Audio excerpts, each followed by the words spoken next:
જે ભોજન છે એ દૂધીબા બીજીભાઈ વઘાસિયા સ્વર્ગવાસી અને હસ્તે મહેશભાઈ વલ્લભભાઈ વઘાસિયા તરફથી દૂધીબાના પ્રથમ શ્રાદ્ધ નિમિત્તે આપવામાં આવેલ છે. શાસ્ત્રમાં શ્રાદ્ધનો મહિમા ખૂબ મહિમા છે. વિષ્ણુ પુરાણમાં, સ્કંદ પુરાણમાં તો શ્રદ્ધાપૂર્વક જે શ્રાદ્ધ કરે તો પિતૃઓના આશીર્વાદ એના પરિવારને મળતા હોય છે અને પિતૃઓના મોક્ષાર્થે આપણે દરેક પરિવાર શ્રાદ્ધ કરતા હોય છે. તો દૂધીબાના આશીર્વાદ વઘાસિયા પરિવાર પર હંમેશા માટે વર્ષે અને શાળાના બાળકોને યાદ કર્યા અને પ્રથમ શ્રાદ્ધ કરી રહ્યા છે.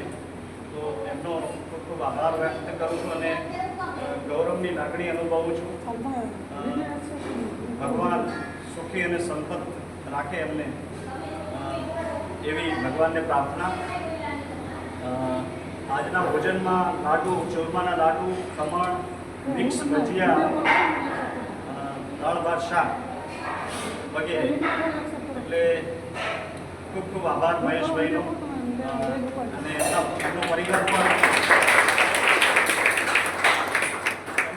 પણ આપણી વચ્ચે જ છે અને એ પણ આપણી સાથે ભોજન લેવાના છે. તો હું ભવિષ્યને કહીશ કે મહેશભાઈનું પુષ્પગુચ્છથી સન્માન કરીશ. ભવિષ્ય